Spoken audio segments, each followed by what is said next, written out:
Da,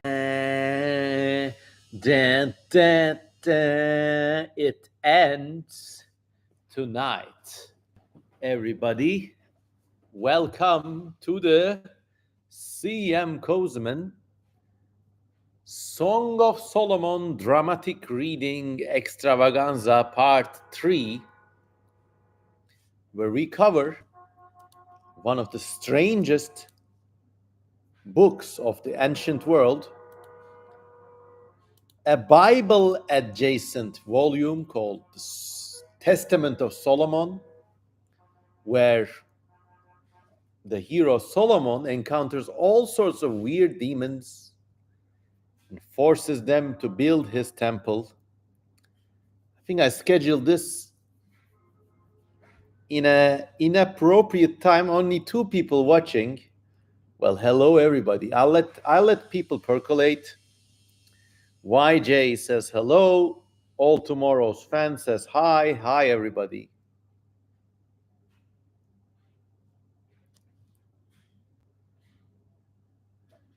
Tarek says hi.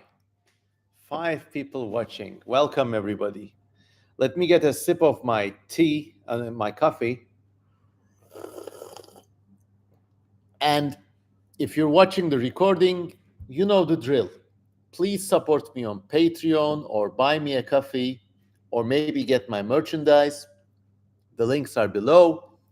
If you go to Patreon or buy me a coffee, you also get access to loads of incredible stuff, such as the fully colored renders of the new commissioned art I've been doing, like this one.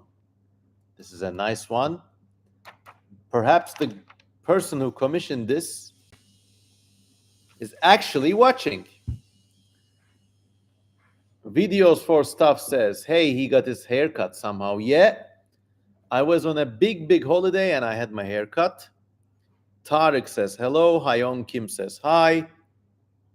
Anatoly Isenko says hi. Hello to everybody. Lots of hearts coming in. And let's check some messages.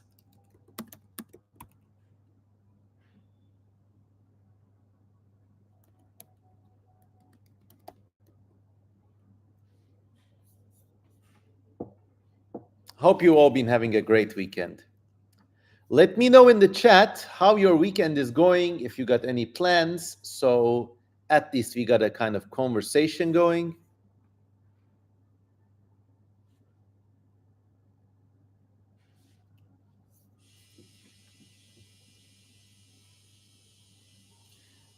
Videos for Stuff says, if you could design creatures for a reboot of a monster franchise, which one would you pick?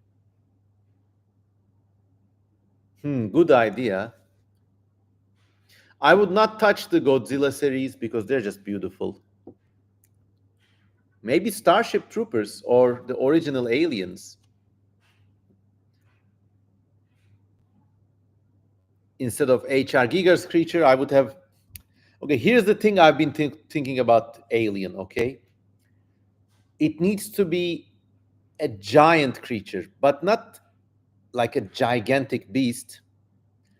But it needs to be a humanoid monster, taller than a human being, as a grown-up human being is taller than a baby or a toddler.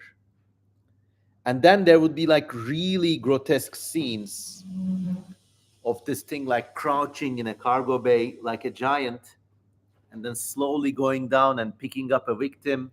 Imagine this is a human being, and like abusing it, like crushing its limbs as a sick predator would do to a baby or a child. I think it would be like really visceral. And it could even like, when it's killing a victim, it could just nuzzle it and like pretend to play with it, and then, you know? But it would all be like slow and very deliberate violence. I think that's one thing. Another movie monster I have in mind, and I don't know which film this would be placed in. Probably it would be censored. But it would be a kind of 6-legged mechanical robot that climbs about and shoots people with a silenced machine gun built into its head. So it's like, or like something. But the caveat is that this robot blasts the battlefield with insanely loud and extremely inappropriate noises of like porn stars moaning, and it's like shooting people. So that's another movie monster I have in my head, the sex sound death robot. But I don't know which franchise that would go under. Maybe Terminator. Who knows? But it would be like a psychiatric warfare, basically like a Suicide Girl, but in robot form.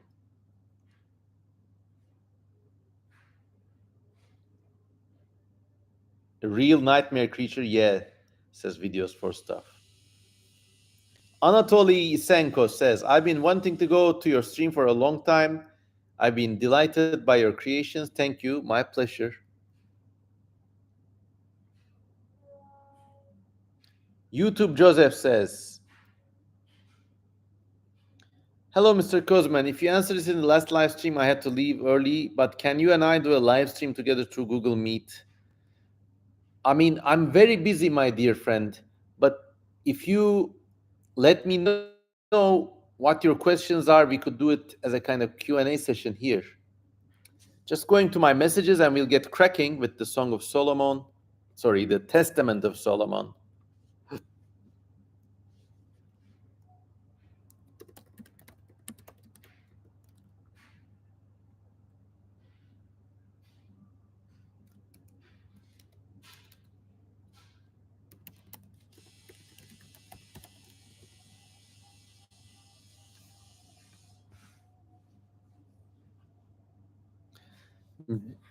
Mr. YouTube Joseph says, have you heard of Mr. Beast or are you a fan? It's an insanely popular YouTuber who is doing, I think, charity work. He's so rich and popular that he's doing charity work in Africa these days. That's all I know about him. I've never watched his channel, but I think he's a good guy. Anyways, I hope everybody's doing fine. And let's get going with the dramatic reading extravaganza.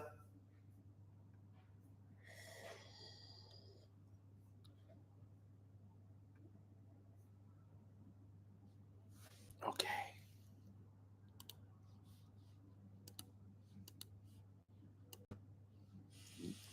Here we go. Now, let's do a little preamble. The Testament of Solomon is this very strange first century book. I have an inkling, maybe it was intended to be part of the Bible, but was then left out because it's just too out there. In it, Solomon encounters very strange demons, and just go watch the earlier videos if you want to know. They're sometimes very scary. A lot of them are actually erotic demons, and he somehow defeats them with his magic ring bearing the seal of Solomon, which you see here, and then puts them to work building a temple, the famous Temple of Jerusalem. And it's very formulaic, and he encounters some very strange demons and characters. And the current translation is by F.C. Conybeare, recovered from the esotericarchives.com website, which you can see here. Also, if you're interested in esoteric, occult, or just mystical content, please follow the Esoterica channel on YouTube. I'm not affiliated with that channel at all, but if you liked my dramatic reading, go to Esoterica for genuine scholarly content about this kind of stuff. So yeah, we basically read all of Solomon's adventures. He's building the temple, and in the temple dormitory, there's this demon named Ornias who is sucking people's thumbs and stealing their money. Solomon captures him, and through him captures Beelzebub, and through them he has access to basically all the demons, and he captures them all, gets them to work on the temple. After a while, he encounters these slutty spirits, these scary spirits, this one very scary torn woman kind of thing, which kind of looks like a woman without arms or legs and is covered with blood. And then there are some like funny demons too. And then at the end, he gets to 36 elemental demons, which have these very brief appearances and cool names like Sfandor, Sfandonael, Aratozael, and each one does a kind of medical harm. You know, one of them attacks the eyes, the other causes the reins to ache, the other inflicts shivering fits and torpor. So they're like diseases basically. And all the demons, all the diseases, like you have to look at the symbolism here. Solomon's temple, I think, is a metaphor for civilization or urban civilization itself. All these demons are imprisoned, broken, or molested and put to work building the temple. But when the temple falls, all the demons will be free again. So there's the warning. And that's how far we come. We've come so far and walked so far. Mystical fans and demon molesters. I'm going to start my reading now. I'm just going to close the door to my laundry room because the machine is making a fucking sound and it's just resetting my train of thought every time it buzzes. Just checking some messages.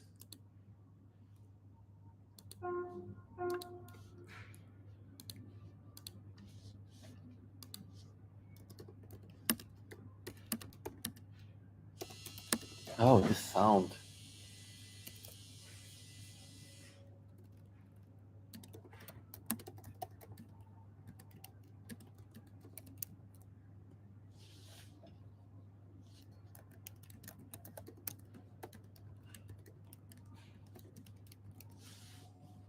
All right.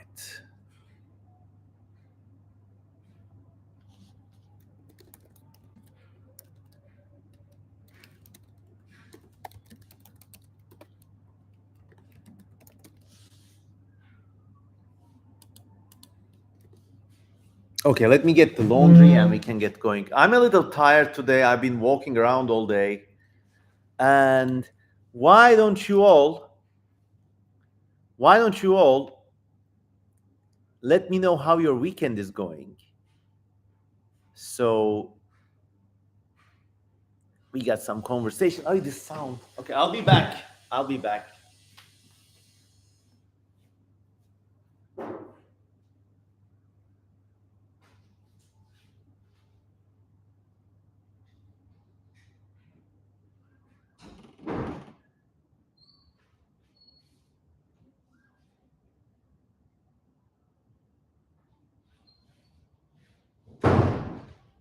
All right. Oh.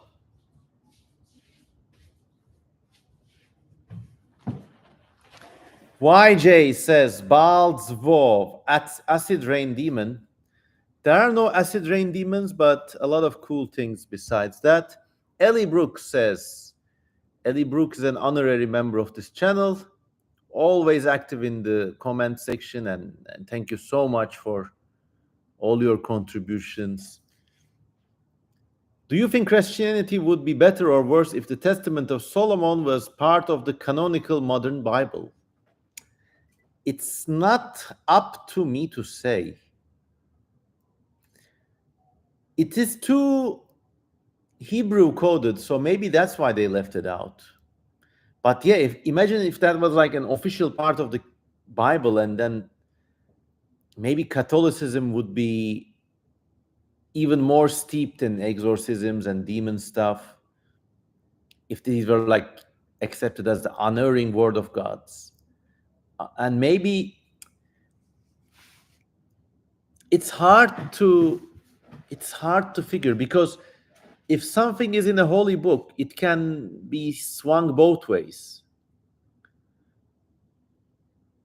Perhaps this sort of demon trapping would lead to an increased persecution, if there wasn't enough already, an increased persecution of witches and so-called possessed people.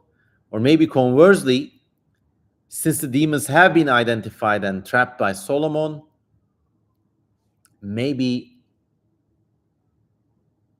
the church would have been more lenient towards heterodox things, but it's too difficult to project. It would have been a more interesting religion, that's for sure. And there would be lots of church paintings. Imagine the church murals, and imagine if this was part of the Bible and it filtered down to orthodoxy. The descriptions are very, very vivid. So imagine all the church murals with all these ornaias or onoskelis or the weird headless demon. It would be like, from an artistic perspective, it would be a boon. I mean, that's all I will say.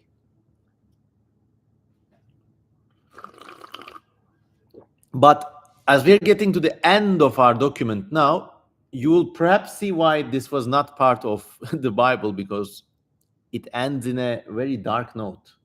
Although maybe not, there's far crazier stuff in the Bible. Blake Richardson says, Mike, weekend has been all right. I did plenty of new drawings. I've been drawing your commissions too. Yeah. Okay, let's go. Go. So Solomon defeats the 36 disease demons, the minor demons. And I, Solomon, having heard this, glorified God. Get used to this, he does this all the time. And commanded the demons to fetch water in the temple of God. All these disease demons fetching water. Furthermore, pray to God to cause the demons without that hamper humanity to be bound and made to approach the temple of God. Some of these demons I condemn to do the heavy work. Others I shut up in prisons. They're going to demon hyper jail. Others I ordered to wrestle with fire in the making of gold and silver, sitting down by lead and the spoon. They're like melting metals. And to make ready places for the other demons. So they're like, oh, my guy just sits up like a prison industrial complex for demons. And I, Solomon, had much quiet in all the earth, and spent my life in profound peace, honored by all men and all under heaven. So far, so good. And I built the entire temple of the Lord God. This is the famous temple in Jerusalem. The Wailing Wall is meant to be part of this temple complex, I believe. And my kingdom was prosperous, and my army was with me. Hoo-ah! And for the rest of the city of Jerusalem had repose, rejoicing and delighted. And all the kings of the earth came to me from the ends of the earth to behold the temple which I builded to the Lord God. Interesting word here. Translation error? Just say built. And having heard of the wisdom given to me, they did homage to me in the temple, bringing lots of gold and silver and precious stones, many and diverse, and bronze and iron and lead and cedar logs. And woods decay not, they brought me, for the equipment of the temple of God. So he's getting like the good wood. And like this is like the good ending, but not for sure. Nothing lasts forever, because as Solomon is enjoying his riches and his fame, he's shut up all the demons in jail. They're all working for him. A baddie comes walking. Among my visitors was also the Queen of the South, being a witch, came in great concern and bowed low before me to the earth. So she went like ass up, tits down. She did the J curve. And having heard my wisdom, hey, I heard you're quite smart with all the demons and shit. Want to hang out? She glorified the God of Israel and made formal trial of all my wisdom, of all love in which I instructed her, according to the wisdom imparted to me. Solomon wastes no time, totally bangs her, And all the sons of Israel glorified God. This is kind of like maybe parlance for he like bred her, basically. So yeah, so far so good.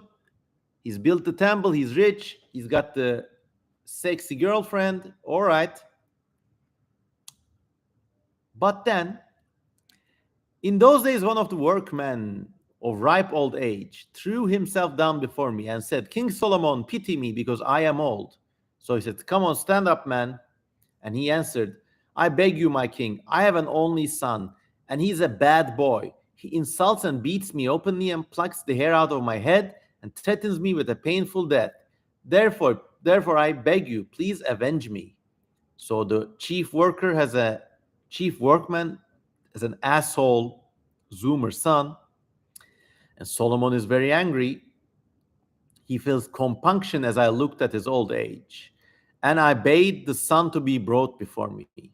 So they bring him in, and he said, I was not so filled with madness as to strike my father with my hand. Be so kind to me, O king, for I have dared not commit such impiety, the poor wretch that I am. But Solomon, on hearing this from the youth, exhorted the old man to reflect on the matter and accept the son's apology. So there are contradicting claims. Father says the son is beating me up. The son says I did no such thing. Solomon forces them to speak up, but the old man is relentless, like a grudging boomer. He will have none of it. I would rather die, he says. And as the old man would not yield, I was about to pronounce the sentence on the youth when I saw Ornias the demon laughing.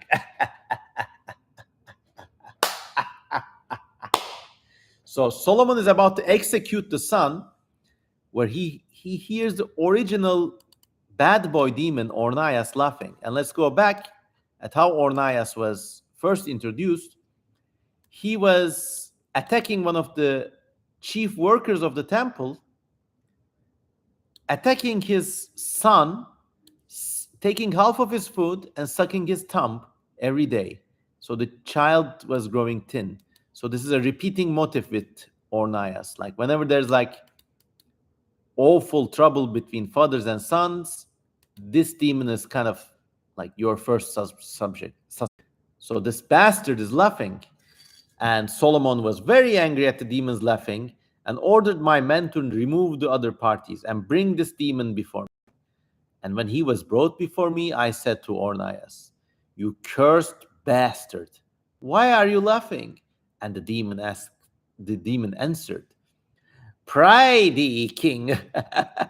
It was not because of you I laughed, but because of this ill-starred old man and the wretched youth, his son. For after 3 days his son will have an untimely death, and lo, the old man desires to foully make away with him. So something bad is going to happen to the son, and the father is rushing in to get him executed because of reasons, I guess.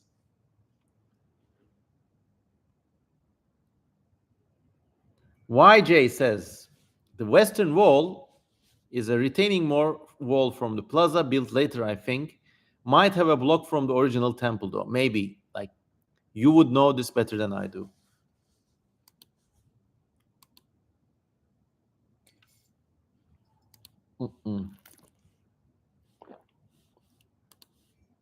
So the plot thickens. But I, Solomon, having heard this, said to the demon, is that true what you say? And the demon says, it's true, O king. And I, on hearing that, bade them remove the demon, and that they should again bring before me the old man and his son. He tells them, look, make peace with each other again, and gives them food.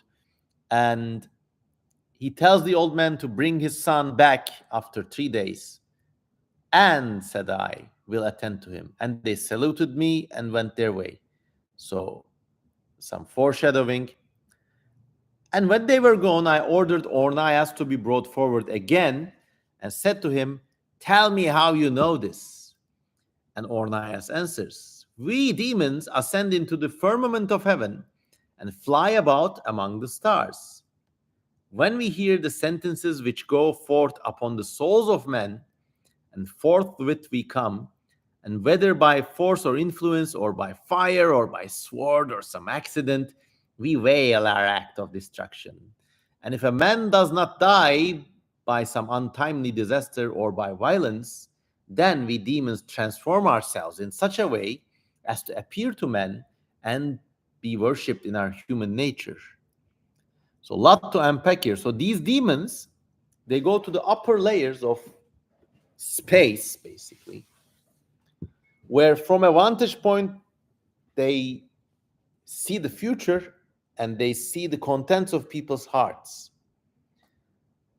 Now, if you accept this as a functioning cosmic model, this is very scary because you can never totally disprove when some evil act has not been caused by demons. And what's worse, demons can also appear to people as humans and be worshipped as humans. So you never know when somebody like a politician is a demon, or you can never disprove that. Now imagine if this was part of the Bible, as Ellie Brooks suggested. Politics would have been a hell lot stranger because you would have like biblical facts ordaining that some rulers could be demons. Maybe this was why this was left out of the Bible. Interesting to think about, huh? I mean, if this thing was carried out to its logical conclusion, then Christianity may have evolved as a more egalitarian religion like Islam was. Interesting. Speculative theological evolution. Interesting to think about. How is it going, everybody? 11 people watching. I hope there are no problems with the sound or the image quality. I'm just tired in a cool way. I'm just taking it slow. Ellie Brooks says, I support this speculative theology. Therefore, having heard this, I, Solomon, glorified the Lord God, and again questioned Ornias. Tell me how you can ascend into heaven, being demons, and amidst the stars and holy angels. And he answered, just as things are fulfilled in heaven, so also on earth are fulfilled by types. For there are principalities, authorities, world rulers, and we demons fly about in the air. We hear only the voices of heavenly beings and survey all the powers. So they have a kind of panopticon kind of like, I mean, information is power. If these demons can see the world and see everybody's thoughts, then yet they would be very strong and they would appear to be magically powerful. So they go high up, survey everything, but having no ground to alight and rest, we lose strength and fall off like leaves from the trees. Maybe an explanation for shooting stars or meteors. And men seeing us imagine that the stars are falling from heaven, but it is not really so, O king. So literally, every shooting star is a demon falling from high heaven, like Icarus. There's that rhyme too. But it is not really so, O king, but we fall because of our weakness, and because we have nowhere anything to lay hold of. And so we fall down like lightnings in the depth of night and suddenly. And we set cities in flames and fire the fields, literal meteors. For the stars have firm foundations in the heavens, like the sun and the moon. I always thought about this possibility if during late Roman or Bronze Age times, maybe there was an increase in meteoric activity. So there would be a lot more shooting stars. And some of these would impact places.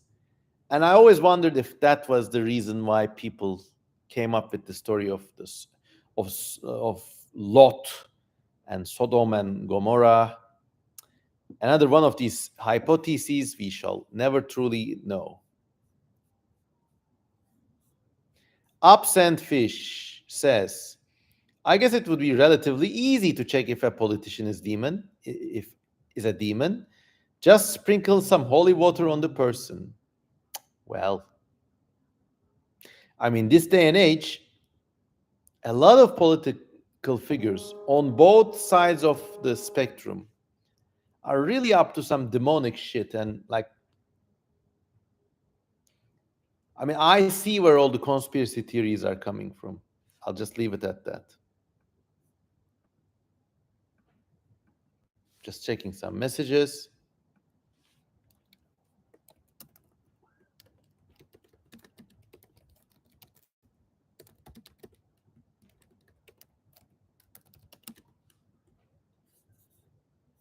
Okay.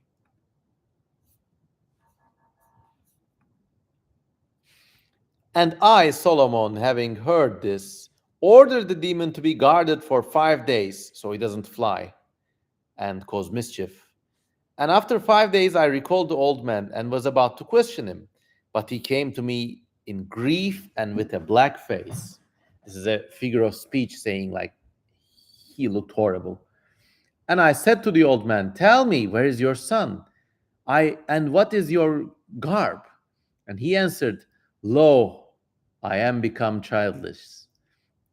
And I sit beside my son's grave in despair, for it is already 2 days that he is dead. So the boy really did die in 3 days. But I, Solomon, on hearing that, and knowing that the demon Ornias had told me the truth, glorified the God of Israel. So Ornias predicts the man's son dying, and that's that. And meanwhile, the baddie, the bad girl, the queen of the south, saw all this and marveled. Wow. And glorifying the God of Israel, she beheld the temple of the Lord being built. And she gave a sicklos of gold and 100 myriads of silver and choice bronze. And she went into the temple. And she beheld the altar of incense and brazen supports of this altar, and the gems of the lamps, and the lampstand, and saw everything there, basically. Skins dyed red with madder. Everything was so rich and opulent. And she was like, wow, impressed, dazzled. All were of one gold, apart from the demons whom I condemned to labor. And there was peace in the circle of my kingdom all over the earth. So, weird story beat here. The man's son dies, as predicted by Ornias. I think this is to just glorify Solomon himself, showing how he has communion with the demons and can see the future, basically. So yeah, he can see the future. He's very rich. And then, anyways, some time passes. So yeah, all is well. And then the king of the Arabians, Adais, sends a letter to Solomon, writing as follows. Saturday, 1st of June, 2024. To King Solomon, all hail.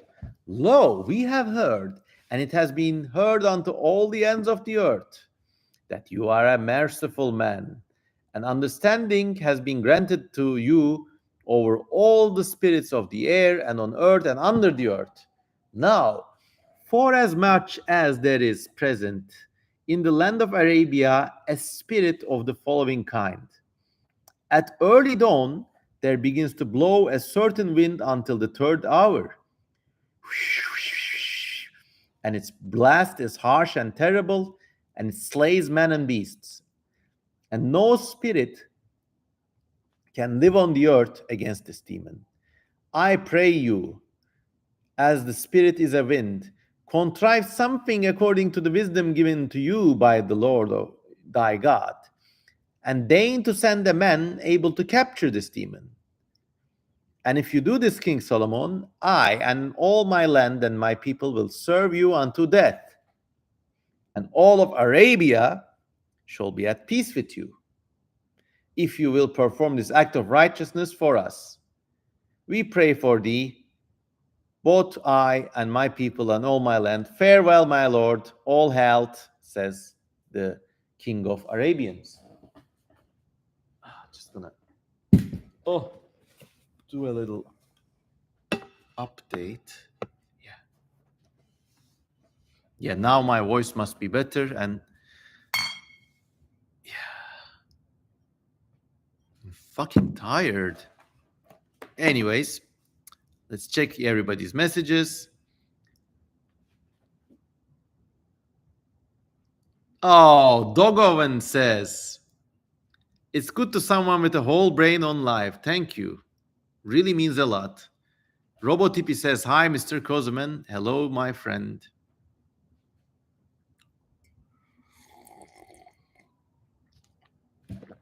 Lots of hearts coming in. Let's check some messages.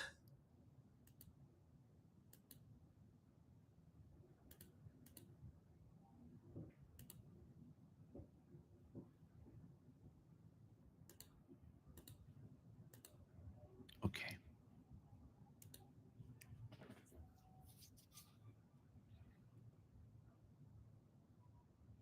Okay, so Solomon has a side quest now. Put a stop. Chris says, take that shave all the way down. Who are you fooling? You want me to go fully bald? No way. It's going to grow back. It's going to grow back. I'm really happy with the way I look. All right. And I, Solomon, read this letter and folded it up and gave to my people, said to them, after 7 days, remind me of this letter. And Jerusalem was built, temple was being completed, and there was a stone, the end stone of the corner lying there, great, chosen out, one which I desired, lay in the head of the corner of the completion of the temple. So he's missing one stone. And all the workmen and all the demons helping them came to the same place to bring up the stone and lay it on the pinnacle of the holy temple. But it's too heavy, and they can't lift it, for that stone was exceedingly great and useful for the corner of the temple. So he really can't lift this stone. What's he gonna do? And after 7 days, they remind him of the letter, and he calls his servant, never named these servants, and tells him, order thy camel and take for thyself a leather flask, and take this, the seal. So he has this famous ring, of course, with the pentagram in it, and go away into Arabia, to the place where this evil wind spirit blows, and take the flask and the ring to the mouth of the flask, and hold them towards the blast of the spirit. And when the flask is blown out, you will understand that the demon is in it. Then hastily tie up the mouth of the flask and seal it securely with the seal ring, and lay it carefully on the camel and bring it to me. And if on the way the demon offers you gold or silver for letting it go, see that you are not persuaded, but arrange without using oath to release it. And then if the demon points you out to places where there are gold or silver, mark the places and seal them with this seal, and bring out the demon to me, and now go, fare thee well. So this Arabian demon thing sounds like radiation, doesn't it? It's an evil wind that kills everybody, but it can only be contained with a special ring and a bottle, and it's a great force that they're going to put to use just in a bit now. My servant did as it was bidden of him, and went to Arabia, and the men of that region would not believe that he would be able to catch this evil wind spirit. And when it was dawn, the servant stood before the spirit's blast, laid the flask on the ground and the finger ring on the mouth of the flask, and he succeeded. In the name of the Lord God, Sabaoth. And the demon was captured in the flask. And after that, my young servant remained in that land for 3 days to make trial. And the wind no longer blew against that city. And all the Arabs knew that he had safely shut in the spirit.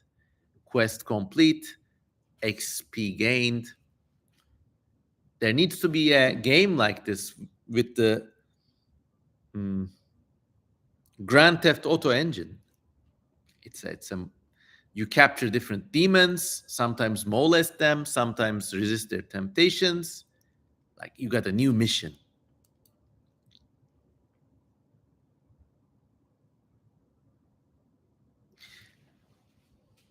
RoboTP says the Seal of Solomon is so cool. It really sounds like radiation, maybe. YJ says maybe the wind blows sand so hard it erodes people's flesh off. Maybe. I mean, there are a lot of, obviously we can never truly know what the writer intended, but there, from a contemporary perspective, there are a lot of interesting messages in this whole Testament of Solomon story. I think the main message is about technology, and it's like, well, it's like demons. You capture stuff, you put them into use, but once again, they're always very dangerous and barely contained. And woe betide you if the containment is ever breached, like a SCP story.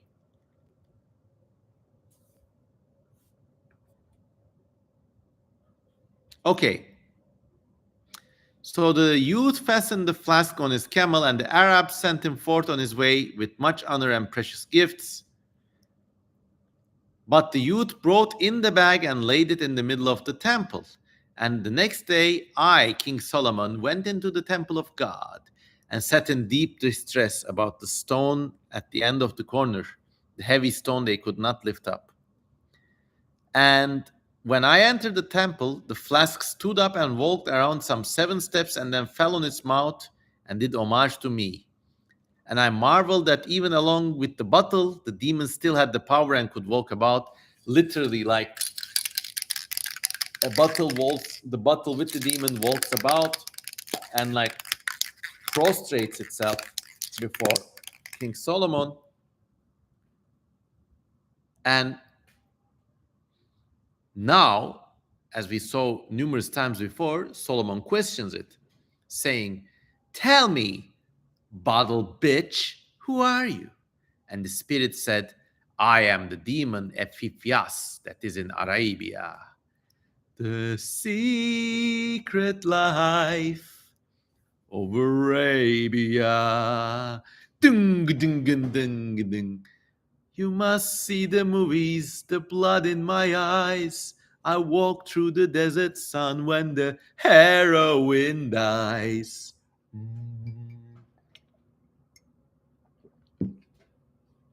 Okay. And Solomon tells to the demon, "Is this your name?" And the demon answered, "Yes. Wheresoever I will, I alight and set fire and do death." And I said to this demon, "By which angel are you frustrated?" Remember, all demons have angels that kind of shut them up. So yeah. And the demon answers, "By the only ruling God that has authority over me, even to be heard. He that is to be born of a virgin and crucified by the Jews on a cross." Here we see it looks like this thing was a Jewish story at the beginning, but the version that reached us was Christianized. So there are lots of references to Jesus Christ. "And whom the angels and archangels worship. He frustrates me and enfeebles my great strength, which has given to me by my father, the devil." Man captured the devil's very own son. And I said to this demon, What can you do? Show me what you got. And the demon answered, I am able to remove mountains, overthrow the oaths of kings. I wither trees and make their leaves fall off. And I said to the demon, can you raise that stone over there and lay it for the beginnings of this corner? And the demon says, not only will I raise this, O king, but also with the help of the demon who presides over the Red Sea, I will bring up the pillar of air and stand it where you will in Jerusalem. So he gets more than he bargained for in a good way. The heavy stone gets lifted, and then this motif occurred earlier in the story. Watch the second part. He's gonna fly in like a chopper, fly in a column, and like leave it suspended in midair. Saying this, I laid stress on him, and the flask became as if depleted of air.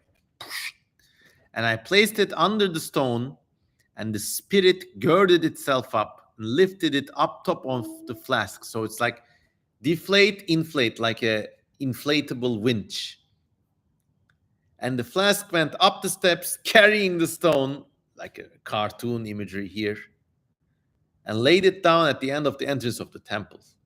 And I, Solomon, beholding the stone raised aloft and placed on a foundation, said, truly the scripture is fulfilled, which says, the stone which the builders rejected on trial, that same is become the head of the corner. So it's a metaphor there. You would never expect it, but it happened. For this is not mine to grant, but God's, so that the demon should be strong enough to lift up such a great stone and deposit where I want it. It's incredible stuff. There's probably a lot of themes and nuances here that we are just not getting in our contemporary perspective, but still really incredible. Let's check some messages.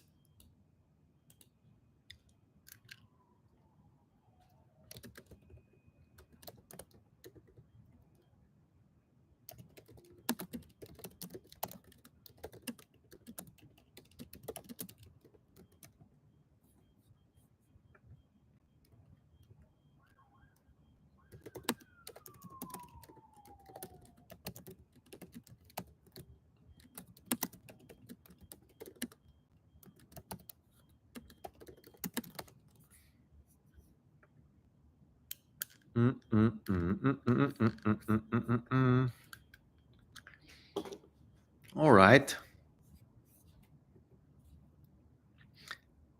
And Epiphias led the demon of the Red Sea with the column.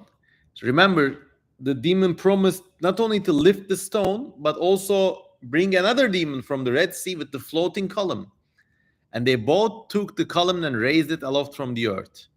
And I outwitted these two spirits, so they could not shake the entire earth in a moment of time. And when I sealed round my ring on the side and that, and said, watch, and the spirits have remained upholding it to this day, for proof of the wisdom vouchsafed to me. So, motherfucker invented anti-gravity right there, with two demons supporting the pillar.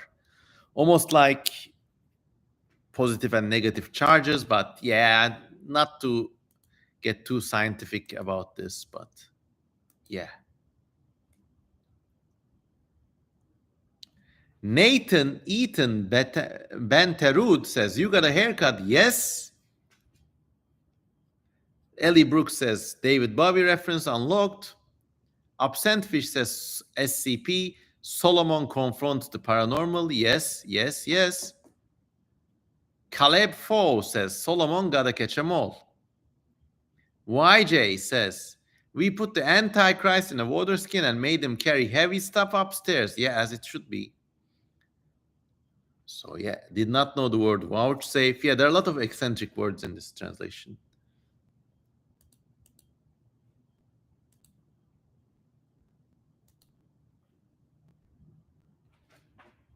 Do we have any new viewers tonight? Interesting. Okay, so yeah, they invented anti-gravity and the pillar is still floating in midair. Really like striking imagery, regardless of how realistic it is. And I, Solomon, questioned the other spirit from the Red Sea with the pillar from the depths of the sea. And I said to him, who are you, and what calls thee? And what is thy business? For I hear many things about you. Remember, earlier on, there was a demon, I think it was Beelzebub, wait, who had a son who lived in the Red Sea. But he would not give the son away.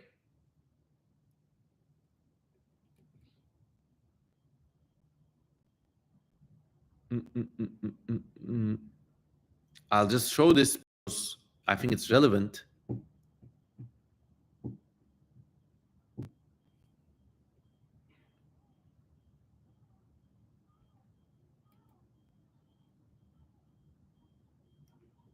Where was it? Okay. So Beelzebub says, I control all those who are bound in Tartarus, but I too have a child, and he haunts the Red Sea. And on any suitable occasion, he comes up to me again, but he doesn't give it away. So, yeah, good dad, Beelzebub. But now I think the demon of the Red Sea is here doing anti gravity shit. And looks like this demon is that demon, Beelzebub's son. Oh, where are we?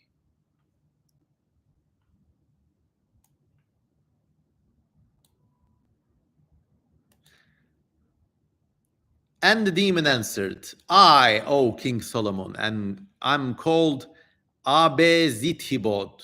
I am a descendant of the archangel.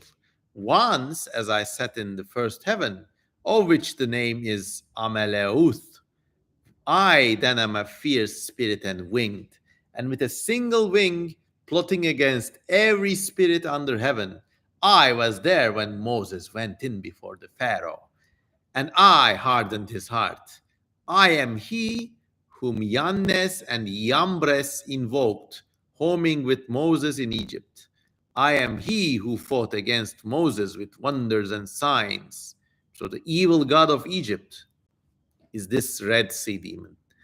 And I said to him, how are you found in the Red Sea? And he answered, in the exodus of the sons of Israel, I hardened the heart of the Pharaoh, and I excited his heart and that of his ministers. And I caused them to pursue after the children of Israel, and the Pharaoh followed with me. I was present there, and we chased them together. And then we all came upon the Red Sea, and the children of Israel had crossed over, the water returned and hid all the Egyptians and all their might. And I remained there in the sea, being kept under this pillar. But when Ephipias came, sent by thee, shut up in the vessel of the flask, he fetched me up to thee. So, yeah. Remember the famous myth where Moses opens the Red Sea, all the Jews cross, and the Pharaoh gives pursuit. And then as the Jews cross, the sea closes and Pharaoh's army drowns. Apparently, this is how the Red Sea demon, whose name is Abezitibot, was trapped under the sea. But then Ephifias, the bottle demon, was so powerful that in his little cum jar, he went down and rescued Abezitibot from the bottom of the Red Sea. Having heard this, I, Solomon, glorified God again and adjured the demons not to disobey me, but remain supporting the pillar. And they were both aware, saying, the Lord your God lives, and we shall not let go of this pillar until the world's end. But on whatever day this stone falls, then that day shall be the end of the world. Well, I don't see any floating pillars around, so the world must have ended. All right. And then that episode was over. Solomon glorifies God again and adorned the temple of Lord with all that was fair seeming. So it's full of beautiful stuff. And I was glad in spirit in my kingdom, and there was peace in my days. Oh, but just you wait. So, being so rich and wealthy and surrounded by beautiful stuff, Solomon does what everybody else would do, and he takes wives of my own from every land who were numberless. He gets all the hot chicks, and he marches against the Jebusians. And there I saw Jebusian, daughter of a man, and fell violently in love with her, and desired to take her as my wife, along with my other wives. And I said to their priests, give me the Sonmanites to wife. But the priests of Moloch said to me, if you love this maiden, go in and worship our gods, the great god Raphan and the god called Moloch. I was therefore in fear of the glory of God and did not follow to worship. And I told to the priests, I will not worship a strange god. What is this proposal that you compel me to do so much? But they said, by our fathers. So a really interesting turn of events there. Caden Slinker says hello. Ulgan says hello. Saatler olsun, fresh fade. Thank you. Yeah.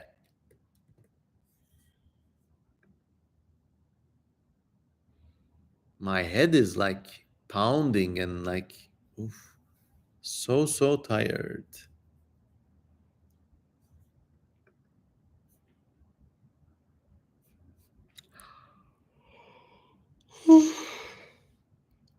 So everything is going well.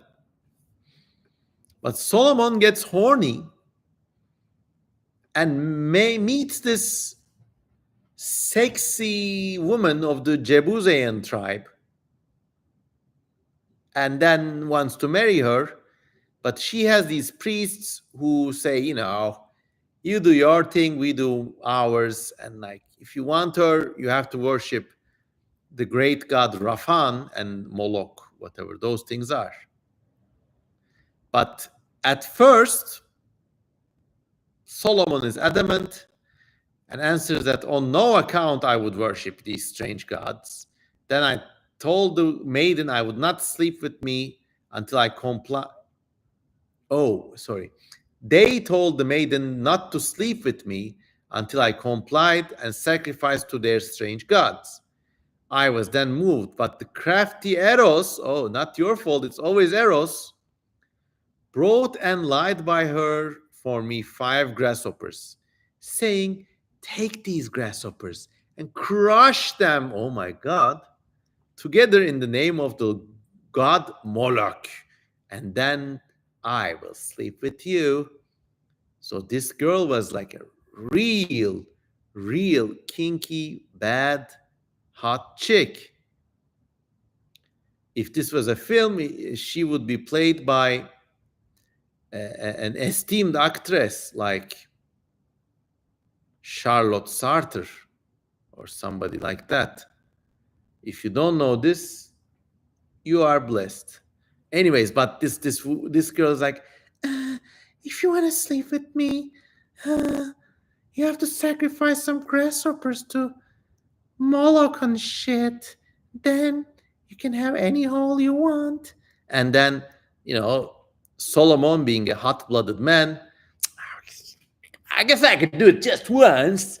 And then sacrifices 5 little grasshoppers to the great god Moloch. And what a fucker. What a loser.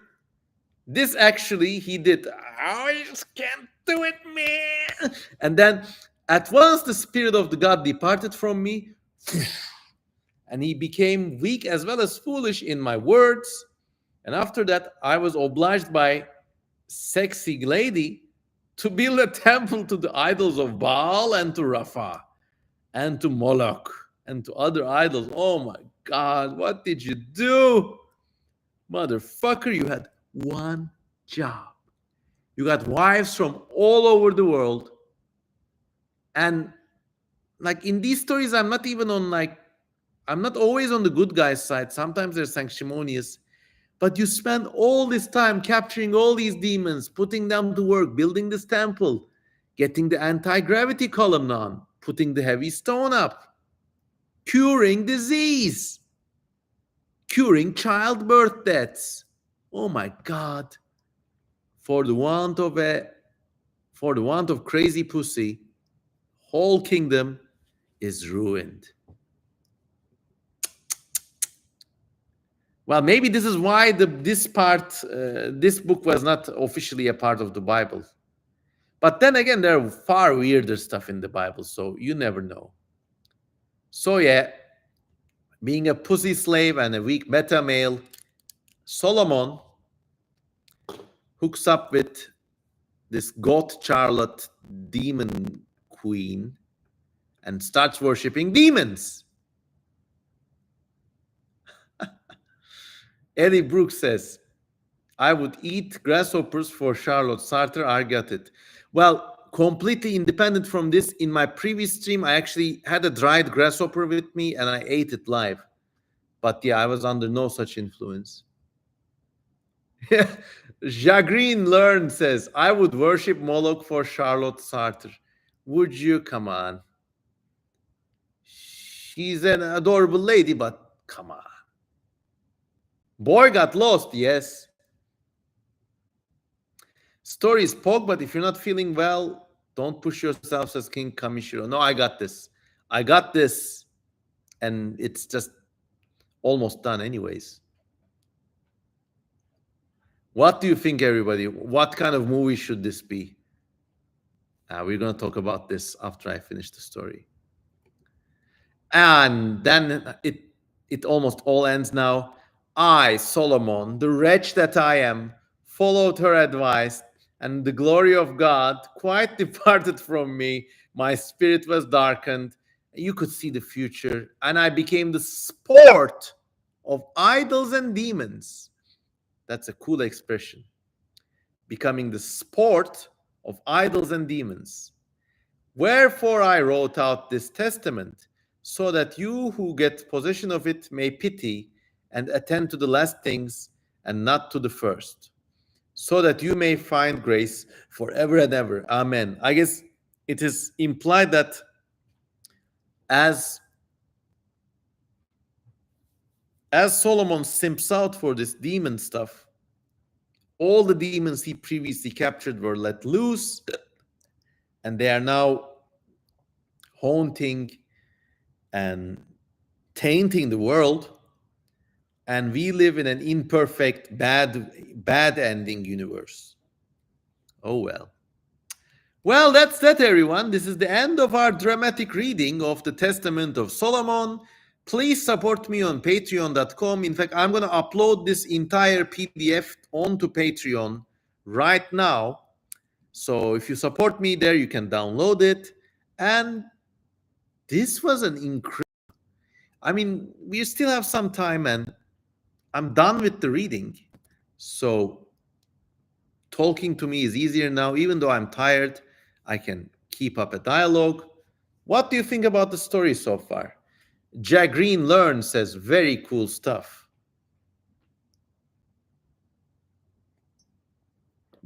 Yes, I mean, it's a metaphor of civilization. Very, very good stuff. What do you think? Had you read this book before? Had you heard about this? Ellie Brooks says, I love story time with Memo, esoteric style. Thank you.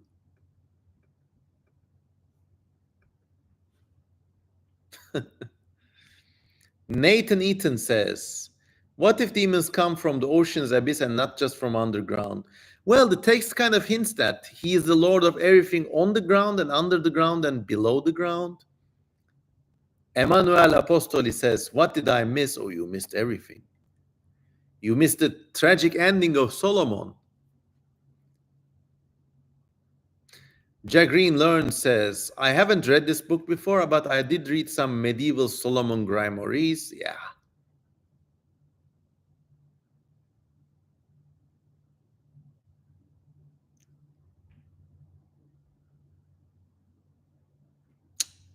Oh well. Now, if the god of Hollywood came down to me and said, CM Kozeman, we want you to direct 10 episode, actually a multi-episode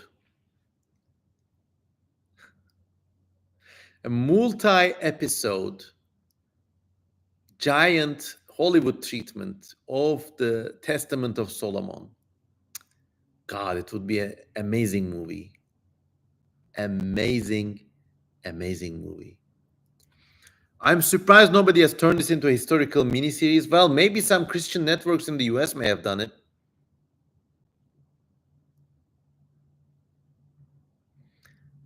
But it would be like, I would get Denis Villeneuve, the director of the Dune series, to direct this.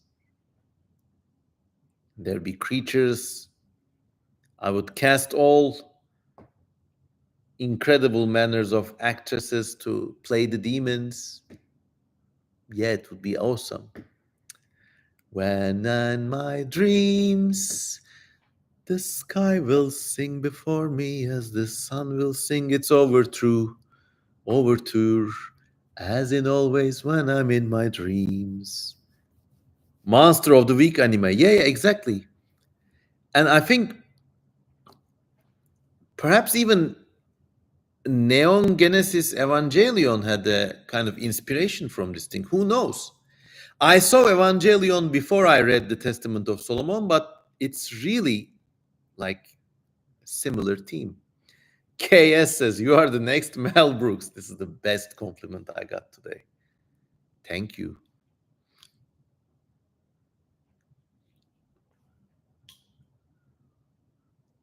Oh, yes. King Kamishiro says, Solomon's story makes me feel better about myself. I too would fall to a demonic goat girlfriend.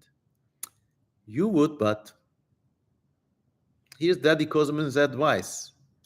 Never be a simp, never be an orbiter, but instead be the dark planet. Then you'll get more of god chicks or demons or whatever you want. Stick around, don't be a punk. A dark song and Hereditary as close as we've gotten to this. No, like if I made this movie, it would have uncut erotic scenes, but tastefully. It would have wall-to-wall creature design. The scary things would scare people, and the titillating bits would titillate people. I would I would recognize no genre boundaries and would go like all in.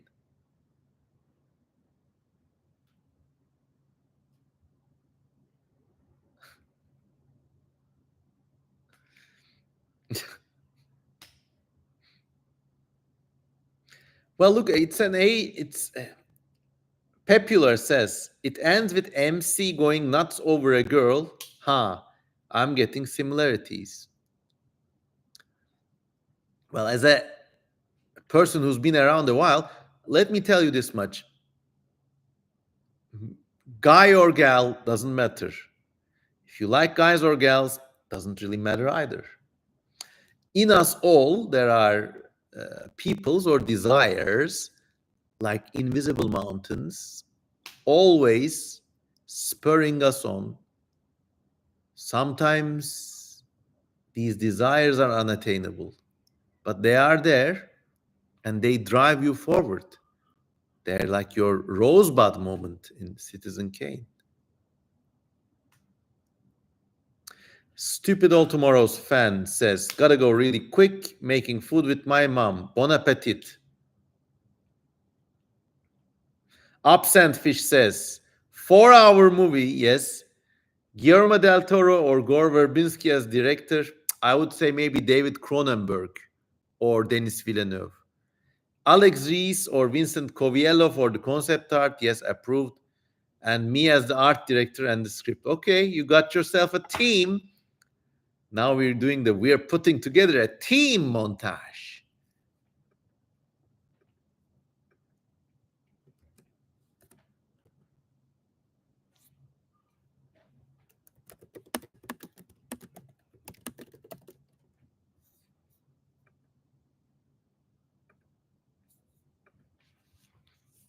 All right, everyone. I think we're getting close to the end, but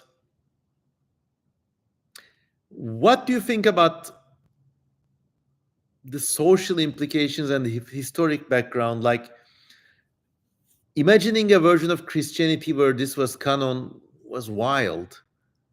And so, and what I really like about this story is how irreverent it is. Like, some bits are certainly meant to be funny, like you're meant to laugh at it, and some bits are really meant to be scary. It's holy texts were more than just dry texts for worship. They were like also tribal entertainment. And remember, back in those days, people had did not have access to as much as diverse media as we have access to now. So yeah,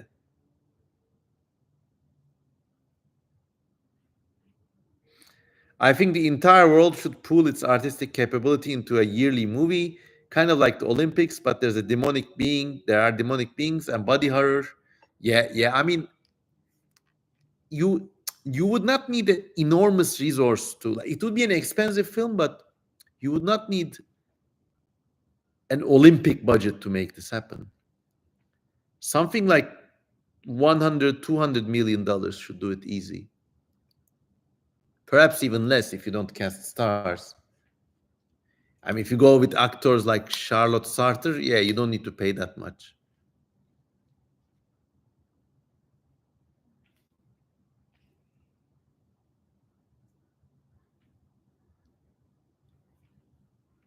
All right, everybody, I'm going to call it a night, but this was really enjoyable.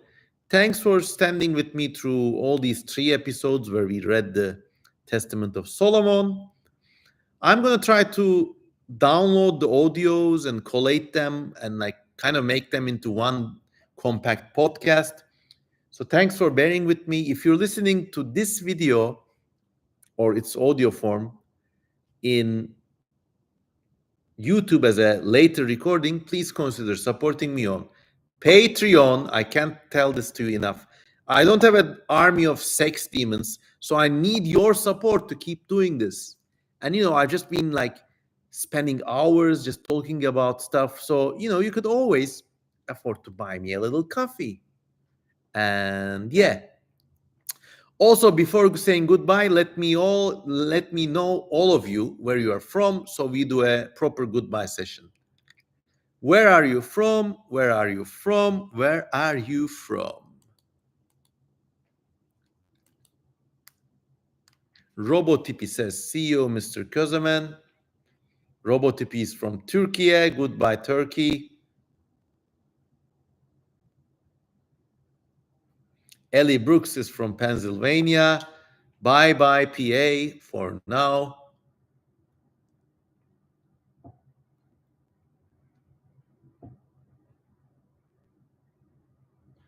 Jagreen is from New Jersey. Posted Archive is from Zambia. Really? Wow. Don't have many African listeners. Thank you. Good night, Zambia. Good night, New Jersey. Caleb Foe says, Georgia, the US state. Goodbye, Georgia.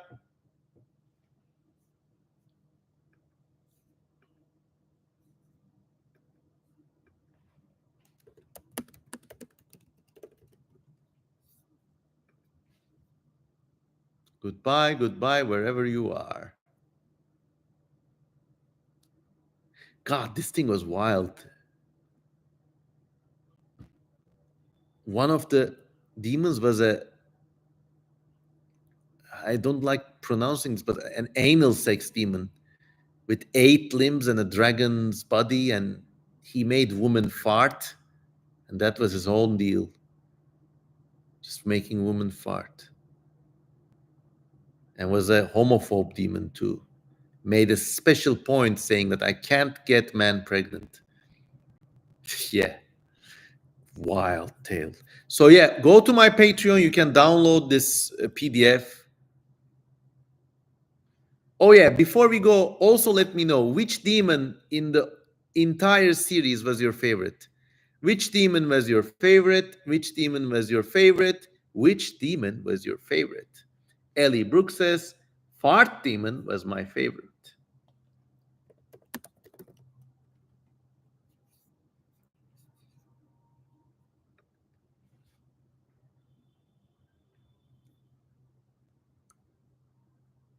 Eddie Brooks says, Onoskelis and Fart Demon Thai. Robotipi says, Beelzebub is my favorite demon. He was a good parent. He stood up for his son under the Red Sea, protected him. I could agree with you. Can't agree with you more. Funny how in a lot of movies, Beelzebub is like the worst demon, but actually here he's one of the few demons who show a sympathetic act. King Kamishiro says, my favorite was the headless envy one. Yeah, that was scary. He has fire burning inside it, and he basically like takes man's heads off, puts it into places of his own head, and it slowly burns back in, and he's left headless again. And of course,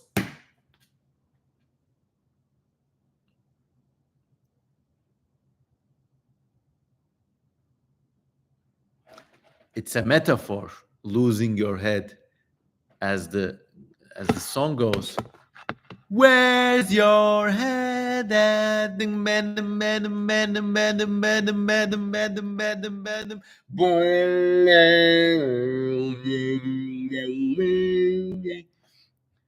Absent Fish says, my favorite was the seahorse demon, as demanded by my background. Okay. It could be interesting to compare the headless envy demon to Rahu in Indian mythology. Let's look the Rahu up. It's one of the 9 major celestial entities. Interesting. It's a voracious human-like thing, but I guess it's meant to be insatiable. Interesting.